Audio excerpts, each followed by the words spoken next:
नमस्कार। तथ्यों और तर्कों के आधार पर इतिहास को समझने समझाने के सिलसिले सच का सामना में आपका स्वागत है। मैं हूं मुकेश कुमार। दोस्तों, इजराइल हमास युद्ध ने फिर से ये जिज्ञासा पैदा कर दी है कि इजराइल कब बना, कैसे बना और क्यों बना। इजरायली राष्ट्रवाद के पीछे खड़ा जियानवादी आंदोलन भी कटघरे में है, क्योंकि उसका एक बहुत ही बर्बर इतिहास से वास्ता भी रहा है। आज इजराइल जो बर्बरता दिखा रहा है फिलिस्तीनियों पर, उसके पीछे भी इस जियानवादी सोच को जिम्मेदार माना जाता है। आज के कार्यक्रम में हम जियानवाद, उसकी बर्बरता और मौजूदा इतिहाल इजराइल में उसकी भूमिका को जानने समझने की कोशिश करेंगे। इसके लिए हमारे साथ हैं जाने माने सामाजिक कार्यकर्ता और इतिहास के जानकार professor Ram Puniyani. Professor Puniyani, program में आपका स्वागत है। धन्यवाद। मैं बातचीत को यहाँ से शुरू करना चाहता हूँ कि ये बार-बार अभी जो कुछ चल रहा है इज़राइल हमास के बीच में, उसमें ये सवाल उठता रहता है कि इज़राइल का रुख, इज़राइल का सोच, इज़राइल के काम करने का ढंग ज़ियानवादी है। अब लोग जानना चाहते हैं कि ये ज़ियानवाद क्या है? क्यों ज़ियानवाद में ऐसे क्या चीज़ें हैं जो इज़राइल को इतना हिंसक, इतना बर्बर बना रही? जी।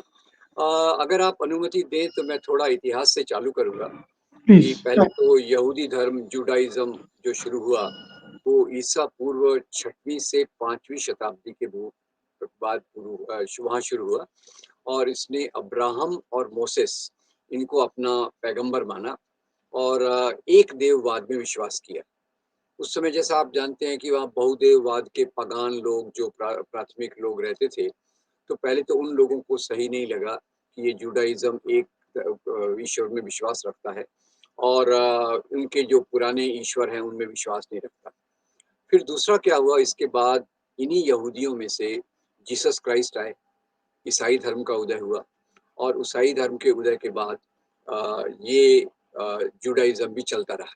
वैसे ईसा मसीह का जो बैकग्राउंड था वो पूरा ज्यू धर्म से था, पर उन्होंने उनके आधार पे जो ईसाई धर्म चला। अब ईसाई धर्म के लोगों को की मान्यता रही है उनकी जो धार्मिक किताबों के हिसाब से कि अब तो भाई ईसा मसीह आ गए हैं, अब जुडाइज़्म की क्या ज़रूरत है, एक बात।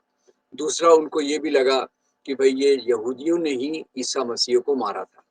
इसके लिए उनके बीच में थोड़ी एंटी ये जो क्योंकि इनके बारे में थोड़ी भावनाएँ आ गई।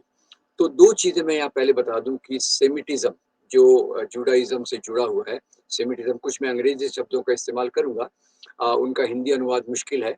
तो सेमिटिज़्म के खिलाफ एक तो पहले वहाँ प्राथमिक भावना बनी हुई थी, फिर ईसाइयों में ये भावना सेमिटिज़्म के खिलाफ बहुत तेज हो गई और वो मेनली उसके विक्टिम्स यहूदी थे। और तीसरा क्या हुआ, बाद में कई देशों में जब व्यापार वगैरह विकसित हुआ, तो उसमें यहूदी काफ़ी आगे थे। तो उसके कारण भी उनके खिलाफ एक ईर्ष्या का माहौल बना और इन तीनों को मिलाकर यूरोपीय देशों में एंटीसेमिटिज्म जिसके शिकार यहूदी लोग हुए, ये बहुत तेजी से चला, जिसके कारण यहूदियों को कई देश छोड़कर, रशिया है, जर्मनी है, यूरोप के दूसरे देश हैं, इनको छोड़कर जगह-जगह जाकर रहना पड़ा। अब हुआ क्या कि 1897 में थियोडोर होल्स नाम के एक व्यक्ति थे, उन्होंने किताब लिखी जो जूइश नेशन, और उन्होंने ये अवधारणा रखी कि हम तो चोजन पीपल हैं, हमारे लिए तो पैलेस्टाइन हमारे लिए है। ये 1200 साल हो चुके थे कि वहाँ पैलेस्टीनियंस रहते हैं। पैलेस्टीनियंस में 87% मुसलमान, 12% यहूदी और 12% क्रिश्चियन और 4% यहूदी थे। तो उन्होंने थियोडोर ने और उनके साथियों ने ये कंसेप्ट रखी कि हमारे लिए तो इज़राइल है, इज़राइल वो पैलेस्टीन के एरिया में होना चाहिए। वहाँ से उन्होंने एक जूइश नेशनल फंड शुरू किया। पहले मैं एक बात यहाँ क्लियर कर दूँ कि जो ज़्यादा यहूदी थे, वो इनके साथ नहीं थे। वो इस अवधारणा के विरोध में थे, क्योंकि इन्होंने ये अवधारणा रखी कि हमारे लिए एक चुना हुआ देश है, वो है पैलेस्टाइन, जहाँ अभी जहाँ मुसलमान लोग ज़्यादा रहते हैं, कुछ क्रिश्चियन भी रहते हैं, तो हमको जाके वहाँ बसना है। तो उन्होंने एक जूइश नेशनल फंड शुरू किया, जिसके चलते बहुत सारे यहूदी पैलेस्टाइन में आकर रहने लग गए।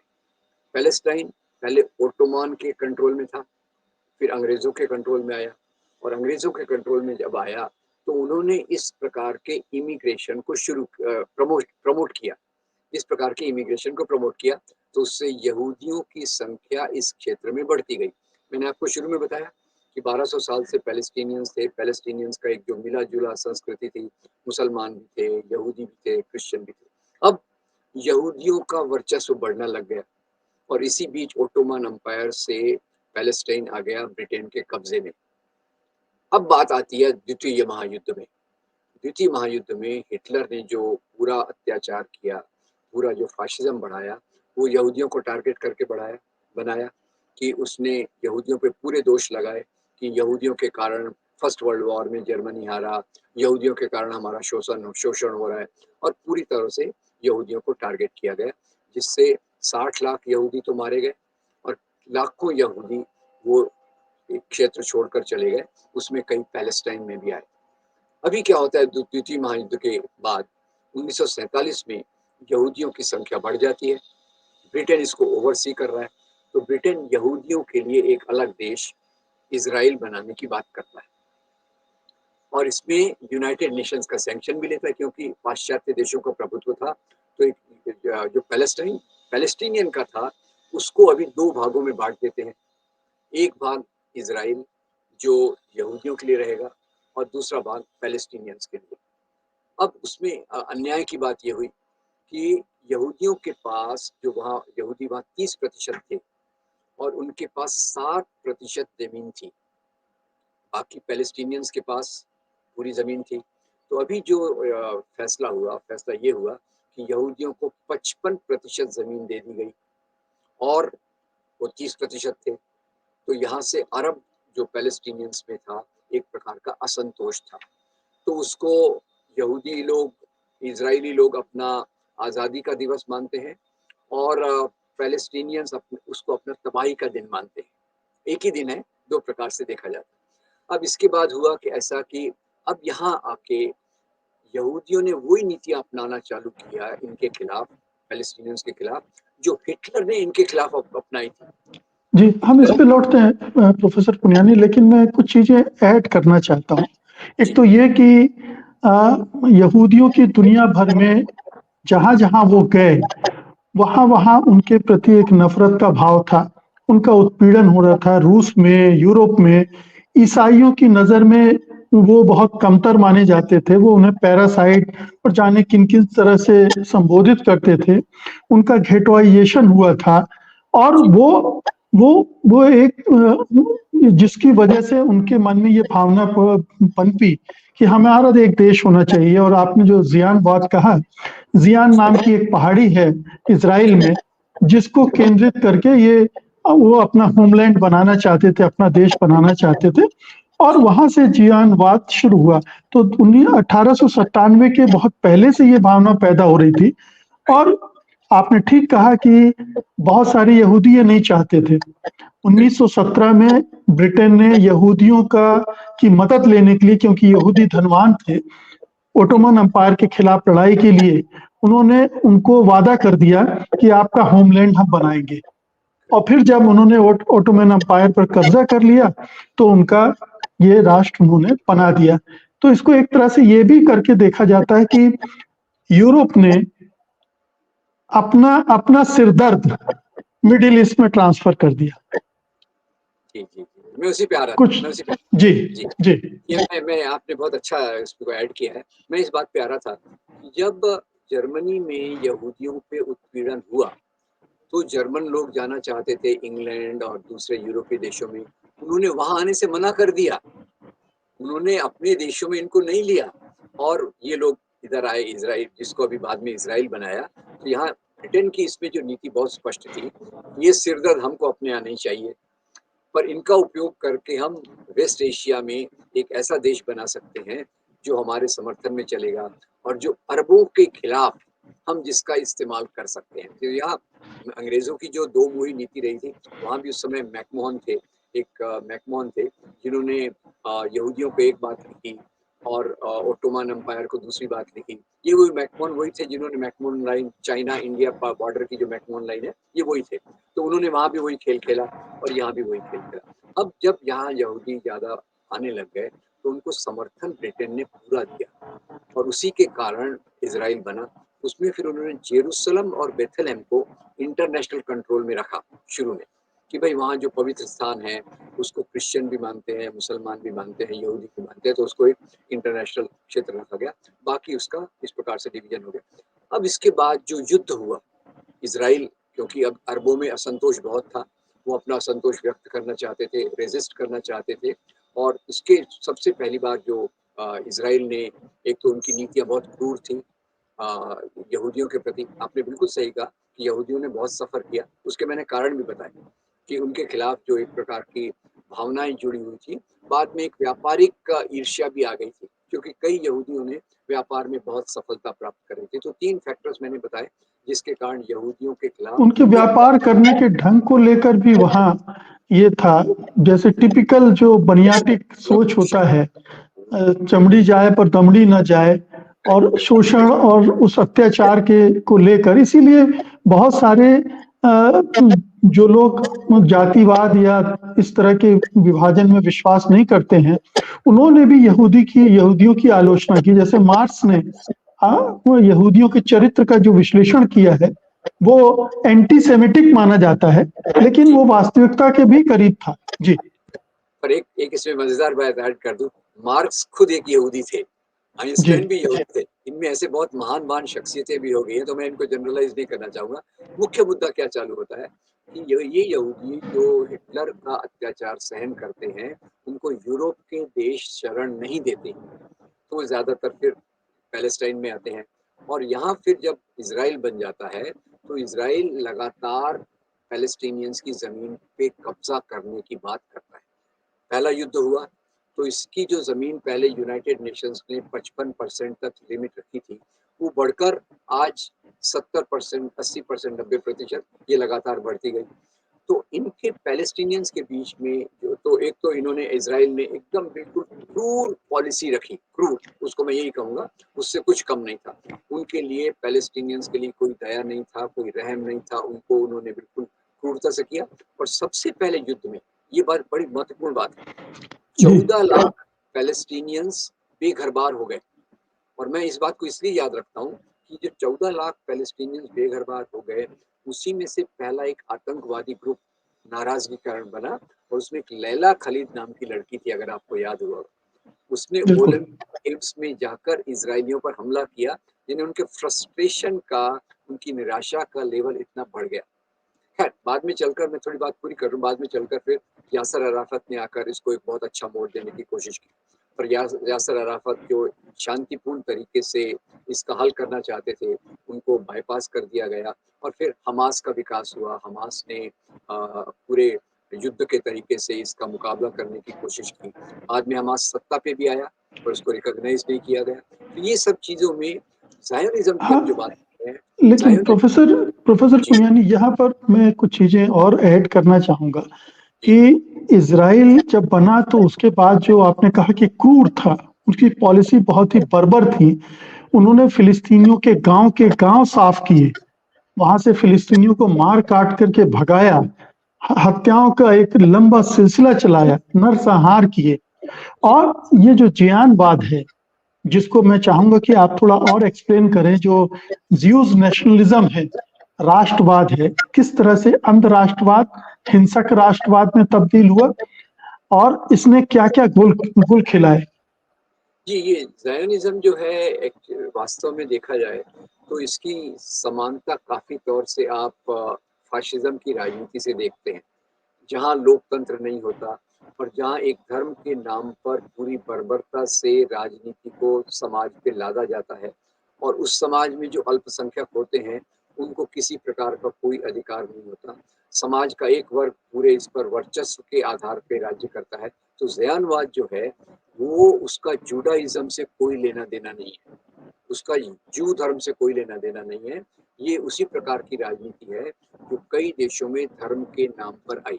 कहीं जैसे सिंहला में बुद्धिज्म के नाम पे आई, पाकिस्तान में इस्लाम के नाम पे आई, भारत में अभी हिंदू धर्म के नाम पे बढ़ रही है। तो इनकी राजनीति में जो एक अंधापन होता है दूसरे लोगों के लिए, एक तानाशाही का स्पिरिट होता है और एक जो कहते हैं कि हम ही सबसे श्रेष्ठ हैं, ये इसमें एक और बात है, we are the chosen people, हमको ईश्वर ने चुना है इस काम के लिए और उस नाम पे जो उनकी बर्बरता होती है, तो पहले मैंने बताया 14 लाख यहूदी, 14 लाख पैलेस्टीनियंस जो 1200 साल से वहाँ रहते थे, वो बेघर-बार हो गए। तो उसके बारे में कोई सोच नहीं। और अभी भी जो जिस प्रकार से बर्बरता से इन्होंने फिर से आक्रमण किया है निर्दोष लोगों पर, हॉस्पिटल्स पर, ये सब देखने की बात है कि इनमें वो जो हिटलर में आई थी बात कि भाई मुझे अपना राज्य एस्टेब्लिश करना है, मैं बाकी किसी चीज़ की परवाह नहीं करता, अल्पसंख्यकों के अधिकारों की तो बिल्कुल परवाह नहीं करता। वो पूरी की पूरी चीज़ें ये ज़ायनिज़्म ने एक्सेप्ट कर ली। तो मैं तो यही तौर तौर से कहूँगा कि इन्होंने धर्म के नाम का आवरण लिया। धर्म के नाम के आवरण में उन्होंने वही प्रकार की राजनीति खेली जो तानाशाही कही जा सकती है, अल्पसंख्यकों के प्रति बहुत आक्रामक कही जा सकती है, जो अल्पसंख्यकों को किसी प्रकार का अधिकार नहीं देना चाहती। ये उनकी राजनीति का आधार रहा और वो अभी भी। और देखिए, ये तो पैलेस्टीनियंस को रिकॉग्नाइज ही नहीं करते। गोल्डा मेयर, अगर आपको याद होगी, गोल्डा मेयर जो महिला प्रधानमंत्री थी वहाँ, उसने तो कहा पैलेस्टाइन होता क्या है, हम किसी पैलेस्टाइन को नहीं जानते। तो ये उनकी एक नीतियों का सार रहा है कि यहाँ के जो लोग 1200 साल से रहते हैं उसकी हमको कोई चिंता नहीं है। ये we are the chosen people, ये हमारा देश है और इसके लिए हम जो चाहें मर्जी में वो करें। और तीसरी बात ये है, इसको पूरी तौर से बाद में यूनाइटेड नेशंस ने बहुत रिजोल्यूशन किए कि आप अपने आप को कंट्रोल करो, नियंत्रित करो। इज़राइल एक ऐसा देश है जिसने शायद यूनाइटेड नेशंस के ज़्यादा से ज़्यादा रिज़ोल्यूशंस को वायलेट किया है। और उसको सपोर्ट क्यों मिला? सपोर्ट मिला अमेरिका से, सपोर्ट मिला ब्रिटेन से, क्योंकि इनकी एक अलग राजनीति थी। जहाँ ज़ायनिज़्म अपने जी, प्रकार से इस एरिया में यहूदियों को मारना चाहता था और ये अ, यहूदियों को एस्टेब्लिश करना चाहता था। तो इन लोगों ने देखा कि ये अरब क्षेत्रों में इसी के बहाने अमेरिका ने इस क्षेत्र में अपने बहुत सारे बेस बना लिए।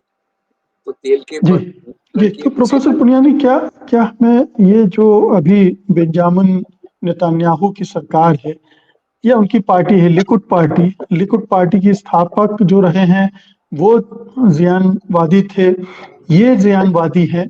ये जो पूरा ज़ियानवाद है, लिकुड पार्टी है, बेंजामिन नेतन्याहू है, इनको कैसे आप इनकी व्याख्या कैसे करें? अगर दर्शकों को समझना हो कि ये पूरी पार्टी और इसके नेता किस तरह की सोच के हैं और क्या एजेंडा ज़ियानवाद का रहा है जो ये कैरी कर रहे हैं आगे, उसको कैसे आप एक्सप्लेन करें? देखिए, एक तो शुरू में जैसे हमने बात की कि यहूदियों पे यूरोप में एंटीसेमिटिज्म के नाम पे अत्याचार हुए, उसमें कोई शक नहीं है। पर जब इस प्रकार के लोगों पे कई बार अत्याचार होते हैं, तो ज़्यादा लोकतांत्रिक हो जाते हैं, दूसरों का दुःख दर्द समझते हैं, या इसके उलट जाके उन्होंने वही रास्ता अपनाया, जिस रास्ते से इन पे अत्याचार हुए थे। और जो एंटी-सेमिटिक अत्याचार हुए थे, इन्होंने पूरे के पूरे ज़ायनवाद ने, जो ज़ायनिज़्म जिसको अंग्रेज़ी में हम कहेंगे, इन्होंने पूरे तौर से तानाशाही और एक्सपेंशनिज़्म तो इनका सबसे बड़ा है कि जैसे अखंड अखंड इज़राइल की अगर आप बात करें, उस प्रकार की बात इन्होंने की कि पूरी ज़मीन तो हमारी है, यहाँ तो पैलेस्टीनियंस कोई इस पे लोग नहीं है। तो उनकी राजनीति में संकीर्णता है, बर्बरता है, तानाशाही है और खुद के वहाँ के संभ्रांत तबकों के हितों का सबसे ज़्यादा वो ख्याल करते हैं। जबकि यहाँ के पैलेस्टीनियंस इतनी बड़ी संख्या में थे, तो उसमें आप गाज़ा पट्टी में देखिए, दूसरी जगह देखिए, तो वहाँ उन्होंने एक प्रकार से ओपन जेल बना के रखी है। इतनी निर्ममता से तो मेरे ख्याल से दुनिया का कोई भी भाग आज नहीं रहा हो कि जहाँ जी। 25 लोग इस प्रकार की जेल में रहते हो।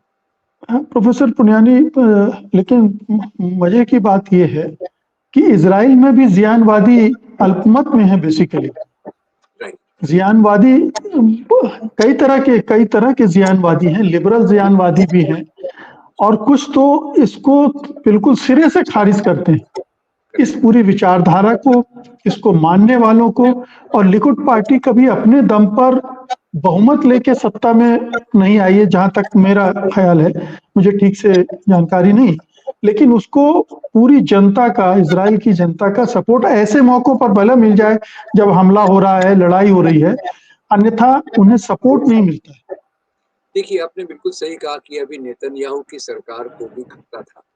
वो जिस प्रकार से चल रही थी, उसका आगे चलने का कोई चांस नहीं था।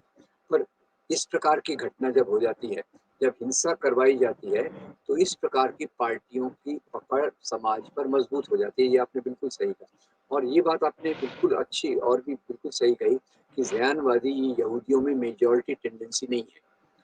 यहूदियों में भी इसके आलोचक बहुत बड़ी संख्या में हैं, जो वहाँ एक प्रकार के लोकतंत्र की बात करते हैं, जो उदारमतवाद की बात करते हैं, दूसरों के अधिकारों को सुरक्षित करने की बात करते हैं। तो ये भी वहाँ जैसे आप देखिए कहीं भी किसी भी देश में धर्म के नाम की जो राजनीति होती है, ज़्यादातर वो हिंसा और युद्ध को लेकर ही मजबूत होती है। तो वो एक चीज़ आपको नेतन्याहू में भी मिलेगी क्योंकि वो माइनॉरिटी में है, उसको वो ऐसे मौकों की तलाश करते रहते हैं कि जहाँ वो युद्ध में पार्टिसिपेट करके, एक ध्रुवीकरण करके, खुद की राजनीति को ज़्यादा मजबूत करके सत्ता में बने रहें। और हम ये भी देख रहे हैं कि दुनिया भर में जो प्रदर्शन हो रहे हैं इज़राइल की कार्रवाई के खिलाफ, उनमें बड़ी तादाद में यहूदी शामिल हो रहे हैं। यहूदी ही इज़राइल सरकार का विरोध कर रहे हैं दुनिया भर में। वो खुद इसे खारिज कर रहे हैं कि जो इज़राइल कर रहा है। ये अपने आप में बताता है कि अगर अमेरिका, ब्रिटेन, फ्रांस और इस तरह के मुल्क इज़राइली सरकार का साथ न दें, तो वो एक दिन न चलने पाए। बिल्कुल सही बात कही, आपने बिल्कुल सही बात कही और मैं इस बात का आपका समर्थन करता हूँ कि अभी जो सबसे ज़्यादा प्रदर्शन अमेरिका में और ब्रिटेन में खास तौर से ज़्यादा है और उसमें यहूदी बहुत बड़ी संख्या में हिस्सा ले रहे हैं। और मैंने एक बहुत मज़ेदार क्लिप देखी, मज़ेदार क्लिप में यहूदियों का एक ग्रुप है, जो इज़राइल के झंडे को जला रहा है, ज़ायोनिज़्म के झंडे को जला रहा है। तो ये भी जैसे अब इसकी तुलना कहाँ से करें ये तो आप ज़रा सोच लीजिएगा, मैं उसपे डायरेक्टली नहीं बताना चाहता। ये इनकी खुद की कोई मेजॉरिटी नहीं होती। हर समाज में उदारमतवादी लोग ज़्यादा होते हैं, यहूदियों में भी उदारमतवादी लोग ज़्यादा हैं, पर ये ज़ायनिस्ट अपनी सत्ता को बनाए रखने के लिए इस प्रकार के आक्रमण इस पर पैलेस्टीनियंस पर करते रहे हैं, उनको सीमित करते रहे हैं। और अभी जैसे अभी देखिए वो एक हॉस्पिटल पे अटैक किया, 5,000 लोग मारे गए, तो फिर 500। समाज 500 लोग मारे गए तो पूरे समाज डर जाता है और लोग उसके साथ खड़े हो जाते हैं। तो वो एक बहुत ये बात है। पर एक बात और भी आपको बता दूँ कि जैसे यूरोपीय देशों में प्रदर्शन हुए, मुझे लगता है कि भारत में भी इस प्रकार के प्रदर्शन हो सकते हैं कि जहाँ इज़राइल की नीतियों की आलोचना हो। और उसमें एक इंसिडेंटल पॉइंट है कि महात्मा गांधी को हम हमेशा याद करते हैं। इस बार फिर से महात्मा याद गांधी, अंबेडकर सभी ने इज़राइल के बनाए जाने का विरोध किया था। बिल्कुल विरोध किया था। उन्होंने कहा ये पैलेस्टीनियन की ज़मीन है, ये पैलेस्टीनियन की ज़मीन उतनी है जितना इंग्लैंड अंग्रेज़ों का है। ये महात्मा गांधी का जो एग्ज़ैक्ट कोट है और उसके खिलाफ जाकर आज हमारी जो नीति चल रही है कि हम इज़राइल के साथ खड़े हो गए और उनको पूरा समर्थन दे रहे हैं, वो एक चिंता का विषय है, जो हम अपने रास्ते से भटक रहे हैं। यानी ये मानवता का रास्ता है, मानव अधिकारों के रास्ते से भटक कर ये बात की जा रही है। जी, तो कुल मिलाकर हम दर्शकों से निवेदन करेंगे कि ज़ियानवाद को समझिए। ज़ियानवाद बहुत खतरनाक प्रवृत्ति है, विचारधारा है और इसके बहुत सारे रूप हर मुल्क में मिल जाएँगे आपको। ये अलग नाम अलग हो सकता है, लेकिन सोच यही है और इसी सोच के तहत हिंसा होती है, युद्ध होते हैं, लाखों लोग मारे जाते हैं, बेघर-बार होते हैं। इससे सावधान रहने की ज़रूरत है। बहुत-बहुत शुक्रिया प्रोफ़ेसर पुनियानी, आज की इस चर्चा में हिस्सा लेने के लिए धन्यवाद आपका। नमस्कार।